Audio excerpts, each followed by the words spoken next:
मैं मर भी जाऊं तो मेरी एक पहचान लिख देना, लहू से मेरी पेशानी पे हिंदुस्तान लिख देना। ये शेर आप राहत इंदौरी को याद करते हुए पढ़ सकते हैं। जी हाँ, राहत इंदौरी साहब की बात की जा रही है।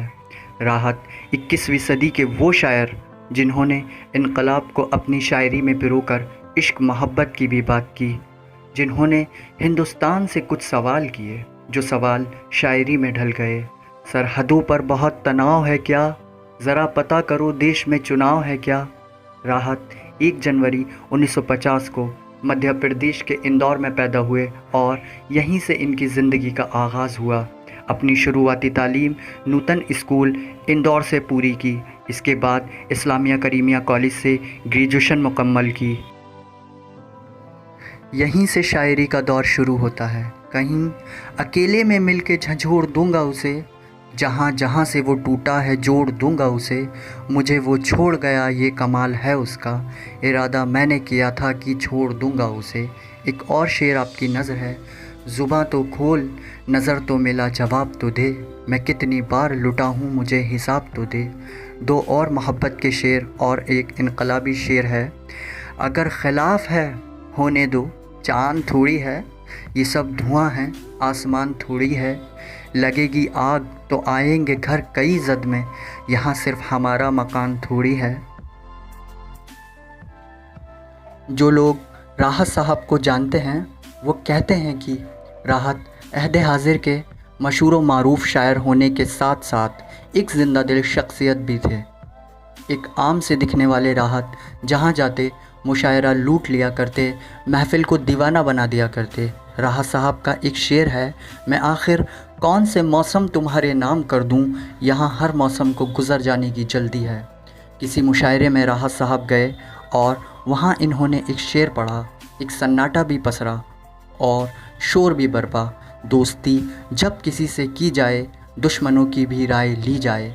राहत साहब अपनी ज़िंदगी का एक दौर बयां करते हुए कहते हैं, मुझे बचपन का वो दौर याद है और वो मकानात भी याद हैं जब मैं ज़मीन पर सोता था और छप्पर में लगे हुए पैमद नज़र आते थे। इसी वक्त को याद करते हुए राहत साहब कहते हैं, कश्ती तेरा नसीब चमकदार कर दिया, इस पार के थपेड़ों ने उस पार कर दिया। राहत साहब का इश्क शायरी के साथ साथ पेंटिंग से भी रहा। राहत साहब कहते हैं कि शायरी और पेंटिंग 2 जुड़वा बहनें हैं और एक वक्त तक दोनों ही मेरे अंदर रहे। एक वक्त ऐसा आया कि मुझे लगा मेरे जिस्म, मेरे दिमाग, मेरी सोच पर सिर्फ शायरी का हक़ है। राहत साहब हाजिर जवाब भी बहुत थे और उनकी हाजिर जवाबी का एक किस्सा मैं आपको बताता हूँ। एक मर्तबा राहत साहब की कौम के खस्ता हालात पर किसी ने तंज़ कर दिया, जिसका जवाब राहत साहब ने शेर पढ़ कर दिया। हमारे सर की फटी टोपियों पर तंज़ न कर, हमारे सर की फटी टोपियों पर तंज़ न कर, हमारे ताज अजाइब घर में रखे हैं। ये थे राहत, हाजिर जवाब, शानदार इंसान, खूबसूरत आवाज़, खूबसूरत अंदाज़ और इनकलाबी और आशिकी की शायरी। ये थे राहत इंदौरी। मैं चाहता हूँ कि राहत साहब की एक नज़म पढ़ूँ आपके सामने। नज़म का उन्वान है, अपने होने का हम इस तरह पता देते थे। अपने होने का हम इस तरह पता देते थे, खाक मुट्ठी में उठाते थे उड़ा देते थे।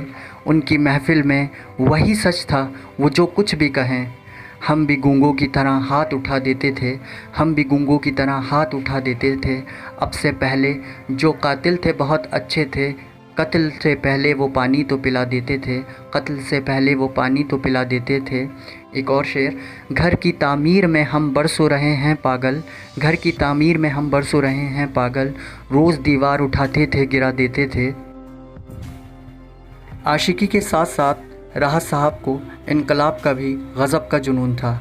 ये शेर देखें, आज जो साहिब मसनद हैं कल नहीं होंगे, किराएदार हैं ज़ाती मकान थोड़ी है, और सभी का खून शामिल है यहाँ की मिट्टी में, किसी के बाप का हिंदुस्तान थोड़ी है।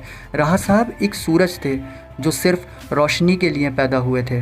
राहत साहब वो सूरज थे जो सुबह उठे, जले और बुझ गए। राहत साहब इनकलाब की वो आवाज़ थे जो बुदबुदाती तो शोर होता। राहत साहब की शायरी का अगर एनालिसिस किया जाए तो पाया जाता है कि انقلاب اور محبت ان کی شاعری کا جامع ہے۔ راحت صاحب ایک ایسے شاعر تھے جنہیں ہندوستان ہی نہیں بلکہ عالمی پیمانے پر شہرت اور محبت نصیب ہوئی۔ بالآخر وہ وقت آیا جب اس سورج نے ہمیشہ کے لیے ڈوبنے کی ٹھان لی۔ جی ہاں، 11 اگست 2020 راحت صاحب ہم سب کو الوداع کہہ گئے۔ یہ حادثہ تو کسی روز گزرنے والا تھا، میں بچ بھی جاتا تو ایک روز مرنے والا تھا۔ الوداع راحت صاحب۔